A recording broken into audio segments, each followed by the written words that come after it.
how was he able to do this? And were these organic accounts basically in support of him, or did you see certain artificiality with the way Mm. these conversations were going? Okay, so the analysis actually doesn't cover exactly if we can prove if it's organic or paid, because we need to investigate and actually talk to the people owning these accounts if they are paid by the politician to campaign for them. What we can say though is that in the first quarter of the study, the Bongbong Marcos accounts, or supportive of Bongbong, are actually, I think, seventh in ranking in terms of the clusters in the network, meaning it's quite small.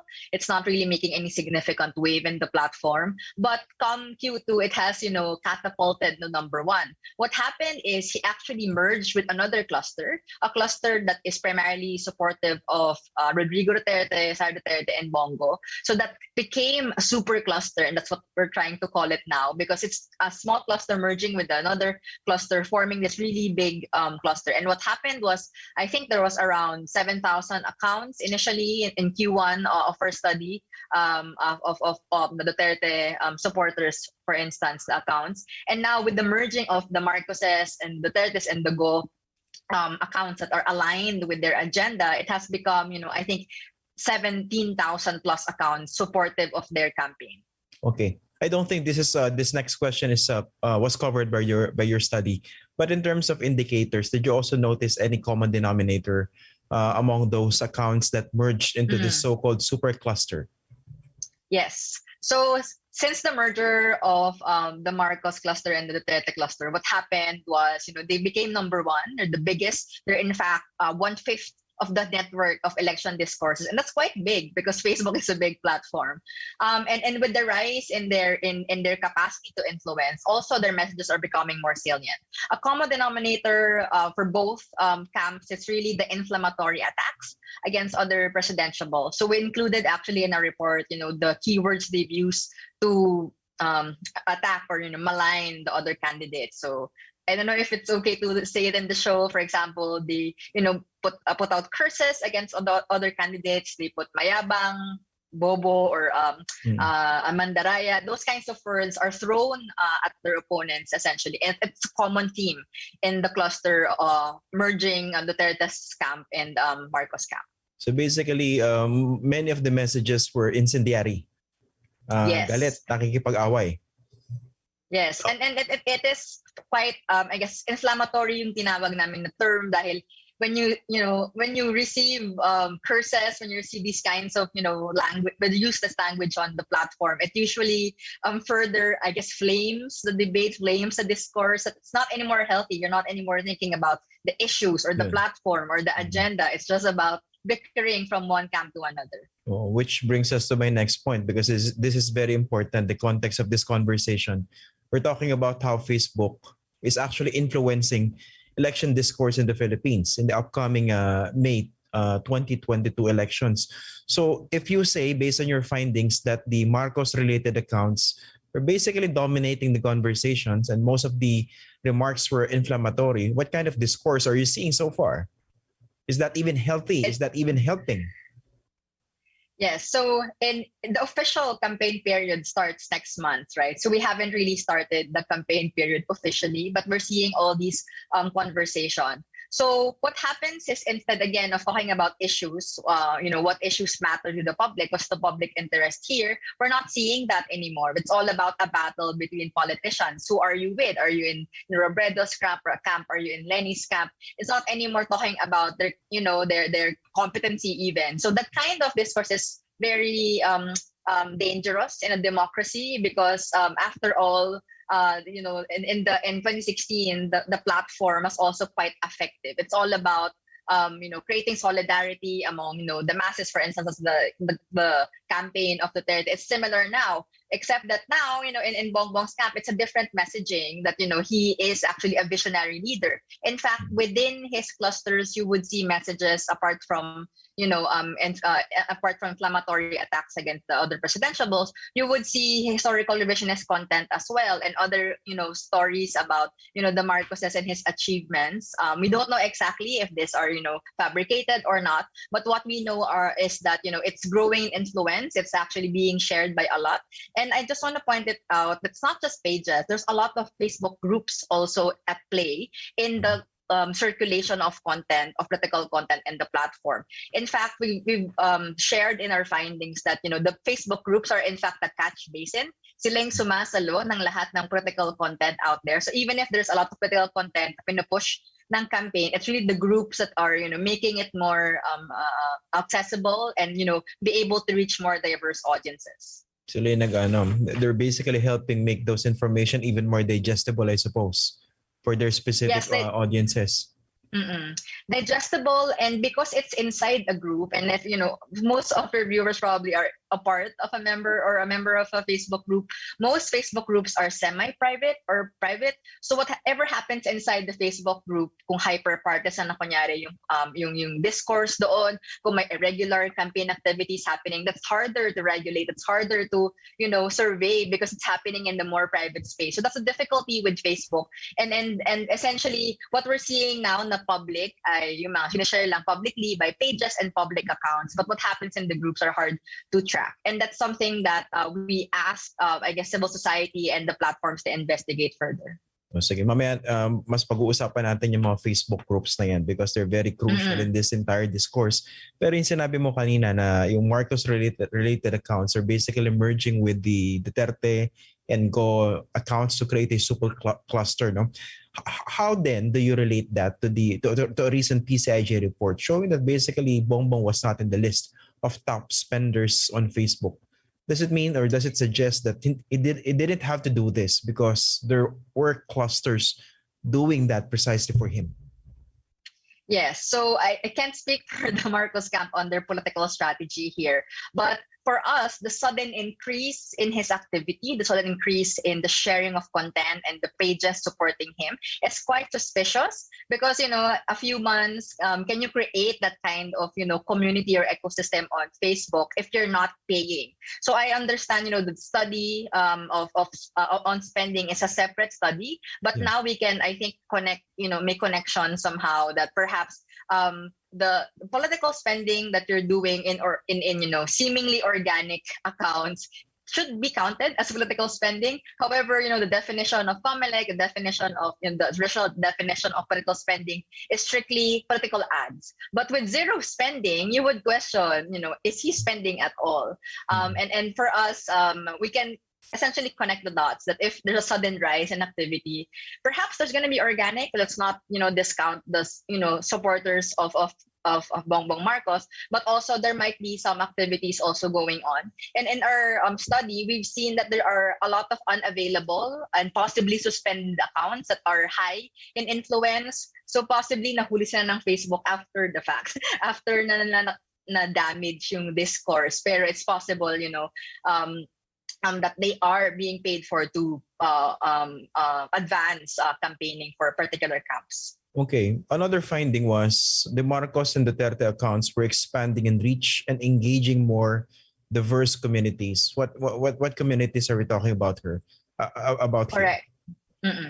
So we can't identify exactly the community. What we know of is that they are diverse in their reach. So this is in comparison with Leni Robredo's supporter accounts. Because for her account, we have this metric called weighted out degree centrality, meaning in Robredo's camp, the accounts are quite noisy because they're sharing a lot, they're talking a lot. But in terms of betweenness centrality, another metric we use to measure, how diverse or how different are the audience being reached by this message, the Bongbong Marcos accounts are actually higher in that aspect. So even if the Leni Robredo account are, the most salient in particular spaces on Facebook, who is reaching the most audience and expanding their base are the Bongbong Marcos accounts. And that's something that is, I guess, a crucial political strategy because you want to expand your voter base.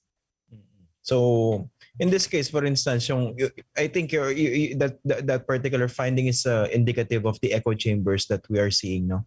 Parang siguro yung Lenny Robredo group, there's a tendency to talk within themselves, among themselves, within their own echo chambers. Whereas the Yes, other that's one, more diverse, mm-mm. yung communities. Yes, that the data indicates that there might be an echo chamber in the Robredo cluster. So even if you're posting every day about Lenny Robredo, it might not be convincing anyone new. And the thing with the betweenness centrality as a metric, what we captured here in our research are networks that already talk about the election. Perhaps in our next in the next months of data collection, what we're gonna see is that it's gonna expand because honestly, the real divide here is the politically engaged audiences. There are already people invested in election talk, and those that are apathetic or not, so much engaged. So it's possible that accounts with high betweenness centrality or be able to bridge particular communities can even penetrate those communities that are not, politically engaged yet. And that's a crucial aspect in this campaign. Okay. The other finding, which I think is very troubling also, yung traditional news accounts or news sources on Facebook, they're only secondary as sources of political information. The primary sources of information about politics, I suppose, about the elections, primarily in posts made by non-political pages. I mean, how big a problem is this?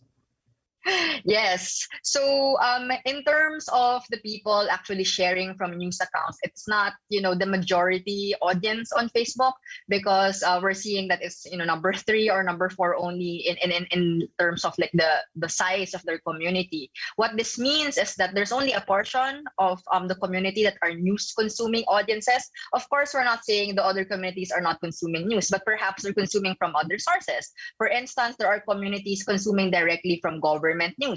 There are also sources of information that may be coming from regional radio stations. They have those Facebook pages as well. They're not mainstream, they're still news, but it's a different quality and different texture out there. So it is troubling, especially for news media practitioners out here, because ultimately we want to reach out to audiences. But what we recommend in our study is that perhaps broadcasting news, posting your article out there on Facebook is not enough. Perhaps it is important to cultivate news reading behavior again and rebuild that habit. Mm-hmm. How big is the gap, by the way, between news sources or news accounts as sources of political information by people on Facebook and the non-political sources? Gaano kalayo? Hindi ko masabi exactly gaano kalayo, pero it's not as big. Siguro kung yung 21% kunyari yung Duterte and Marcos cluster, which are not necessarily the mainstream news media are, they're going to be the news media is going to rank number 4. It's about 16%. So ganun kalayo. And I know it's just, a couple of percentage points yung difference. Pero at the same time, multiply it to millions of accounts on Facebook, that's gonna mean a lot. When you say non-political actors or pages, can you give us examples? Kunwari, instead of consuming information from ABS-CBN on Facebook or CNN or GMA, TV5, ano yung mga alternative? Actually, hindi na nga siya alternative kasi secondary to mga news sources na, di ba? So ano yung example ng mga primary sources of political information based on your study? Of course, the politicians are going to be, the primary sources of political content because they're pushing their content out there. But what we see in Q2 is the rise of, what we call the non-political accounts or other types of Facebook accounts. So may mga political pages naman, promoting particular candidates, also pushing for news content that is not necessarily something they research, it's something they repost lang. Pero yung mga non-political pages or entertainment pages, meme pages, gaming pages, and other, interest pages that are not political in nature, yet they push political content. And for us, that's sort of dangerous because you are essentially packaging political content sa wrapper ng non-political genre. And then the unsuspecting audience would just, expect, I'm looking at the meme page, it's all memes, it's all fun. But you're actually being exposed to political messaging. So it's harder, you're not basically aware that you are being exposed to political messaging. And that is possibly manipulative in a sense, kind of making susceptible the audience to, be open to messaging because it's funny, because it's something else. It's not political anyway, but it is. Do these non-political pages or accounts include yung mga micro-influencers pa rin ba? Or it can be anybody? Yes. So it can be anybody. Sa Facebook, hindi masyadong marami yung micro-influencers. May mga ilan-ilan, pero mas interest page. Alam ko pinag-usapan natin sa YouTube and Twitter na mas marami yung mga influencer doon. Pero sa Facebook, hindi gaano. But those non-political pages, it's really anything, under the sun. In fact, I've been checking, some of the top performing non-political pages in our data. I've seen one that is, a thirst trap account. So even if, it's sexual in nature. Ano siya? It's called a thirst trap. It's a thirst lingo. trap. Yes, it's essentially showing sexy images of people to elicit attention. In fact, they're gonna push political content. So again, it kind of looks like a trap because it's pushing something else, and but then again, you will be exposed to political content and another day when they are activated for campaigning. Is this organic, or are you also seeing concrete signs or indicators that these are manipulated or inauthentic behavior? So one of the things that we want to clarify is the study talaga never, not never, but it's hard to really see if it's paid or not. Actually, yung ambiguity na yan, yung delikado, because you don't know what's paid for and what is organic. That's why, again, going back to your point of Bongbong having zero spending on Facebook, then possibly he is, mobilizing elsewhere in more stealth, advertising spaces. Yun yung nakakatakot doon dahil hindi tayo ready. So we can't say if it's organic or manufactured, but what we can say is if there is some coordinated behavior, it's something that Facebook should be able to identify. But of course, the thing with Facebook, as we mentioned in the research, when they do intervene and take down accounts, it might be too late because the content has spread and it's parang the intervention is not enough to deter the action of many other people who want to use the platform for manipulative ends. The damage has been done, and you can only imagine how big the damage was. When it comes to historical revisionism and many other fake information spread all over Facebook. Yung binanggit nyo rito, political content camouflage in non-political FB pages and groups makes audience more susceptible to political manipulation. May binanggit ka rito, even sports, gaming, and entertainment. So pati yung, for example, mga cooking groups, yung pet group can be infiltrated to provide manipulated content? Yes, not necessarily manipulated content. I guess it's political content that you don't expect to see in these spaces. So not necessarily perhaps there's intent to manipulate, but it's more of, you're more open to accepting this content because again, it's packaged, in a way that looks like it's a sports content, but it's a political content. In the data, a specific example would be the Pacquiao cluster. Of course, is, from sports, but we're seeing a distinct community of, gamers, and we see in Q2 na yung gaming community nag-merge with Pacquiao's cluster. So you see na kahit yung mga interest group, may mga political alliances. So yun yung I surmise it's the strategy of the candidates to expand their base, to tap into these interest communities that are very native on Facebook. Oh. Pero siguro, not to be alarmist, this can also be, let's take this out of Facebook.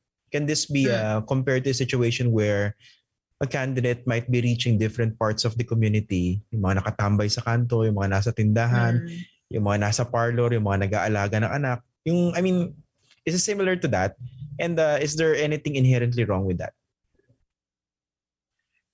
Yung inisip ko pag face-to-face campaigning, I assume when you campaign, you have this whole caravan, meron kang mga supporters, balloons, and all those shebang when you do campaign on the ground.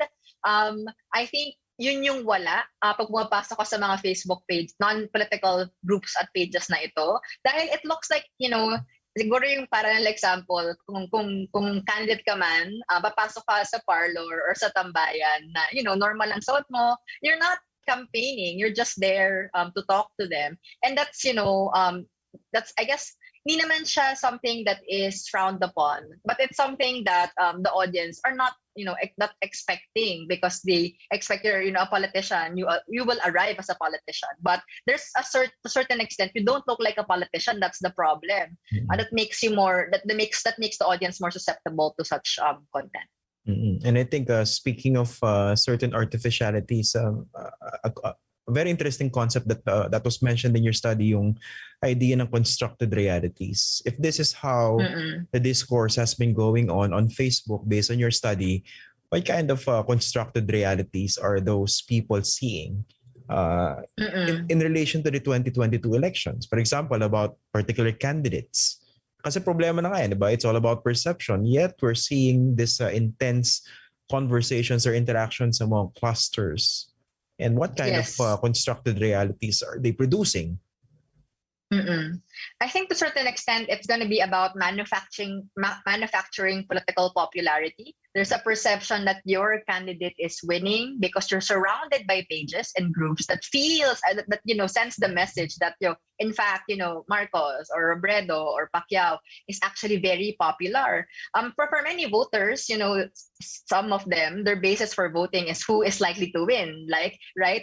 So those kinds of manufactured popularity, manufactured sentiment, manufactured discourses are in fact changing preferences, perhaps changing minds. And what we call for really is it is the lack of, I guess, a neutral space, a safe, open space on Facebook that makes democracy seemingly thrive, but is actually not functioning on the platform, because everybody has already a chosen politician. There's a Lenny cap, there's a Marcos cap, Duterte cap, etc. There's not anymore a space for undecided voters. So we're calling on our civil society partners and even people, voters across the country to create these safe havens, safe spaces to talk about politics without judgment, because ultimately dun galing yung inflammatory and divisions. You're not anymore talking about what you want for this country, but you're talking about who to support, and ultimately these politicians are only a means to an end to what we want to achieve in our democracy. How about the platform itself, Meta? What should they do more? We know that there have been initiatives over the past several years, but as mentioned in your study, many of these initiatives are still quite slow because of the dynamics within the platform, on the platform itself. Kasi we may be talking about cooperation among different stakeholders, the politicians themselves, Facebook users. But then again, a lot is expected of the platform itself.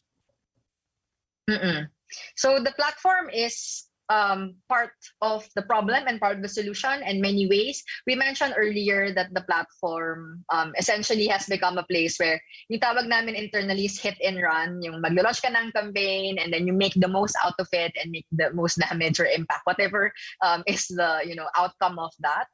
And when it happens, the deed is done, it's done. One of the things we're recommending specifically for Facebook is to have what we call as algorithmic breaks. So kung may mga shady, questionable behavior na nangyari for particular accounts, before it goes viral, before it is reaching a lot or millions of audiences, you have to implement all these algorithmic breaks. Kumbaga, teka, let's check first. Is this authentic? Is this something that can be vouched for? If not, then we can have a pause. If it's if it's acceptable to Facebook, this is political content, it's freedom of speech, go, and then you can put away the algorithmic breaks. But at least we minimize the damage that's been done. That's something that we are I guess pushing for the platforms to do. Ang related question yan, who would be the arbiters of that before the algorithmic breaks are to be implemented and lifted siguro or be made permanent? We know that there's a Facebook oversight group or committee, parang pinaka-supreme court nila. But then again, that is a court of last resort, di ba? So dito, what kind of arbitration are you suggesting? Actually, yung inisip namin, it's not even, on the basis of content. It's about that behavior. Pag makikita mo na may coordination between particular accounts, it is, questionable already. So, saan ang may mga early warning system? Yung Facebook, sobrang daming data niyan. whatever computational model they've developed, they might have developed indicators already in behavioral patterns of pages and how they are activated that would indicate it's coordinated. And I know like Facebook has done a lot already in terms of, of managing what they call as inauthentic coordinated behavior. Pero yun nga, huli na sila at wala ngang early warning sign. So yun din yung suggestion namin. So hindi naman siya sa arbiter. I think Facebook ultimately has the power to do that. Yung mga initiatives nila to partner with news organization for fact check, that's also after the fact, di ba? Nangyari na, check mo na lang kung tama o hindi, pero nag-viral na siya sa Facebook. So I think instead of being reactive, we need to be preventative before those politically inflammatory, politically damaging content goes around the platform. Okay. Finally, Fatima, you've been studying this platform for some time now. Over the past few election cycles, there have been conversations about the scale of influence of social media, in particular Facebook, on election outcomes. I know that there should be a separate study on that. But yung as far as you're concerned, based on what you know, what you have studied, parang this platform that is supposed to cultivate and encourage democracy, do you think it has become the opposite of it? I mean, to be very concrete in this question, is it good or is it bad as it has turned out for Philippine elections, to be particular? Yes, I think a platform is as good or as bad as the actors exploiting it. So because we have our actors that have, launched sophisticated disinformation or propaganda campaigns, then inevitably the platform will be used for that end. So I think ito yung lagi kong ina-advocate whenever I talk. We need to think about disinformation not as disinformation alone, but in fact it's propaganda. Somebody is launching that campaign. Somebody is running and paying for those pages. So I think it's not just Facebook that should be accountable. Yes, it is damaging the democracy, the platform, but ultimately, saan ba nanggagaling yung pera? Sino ba yung nagpapatakbo nito? And they should be accountable as well. Okay. Professor Fatima Gao, thank you for joining us tonight on the program. Thank you. We're going to take a quick break. After the fact, we'll be right back.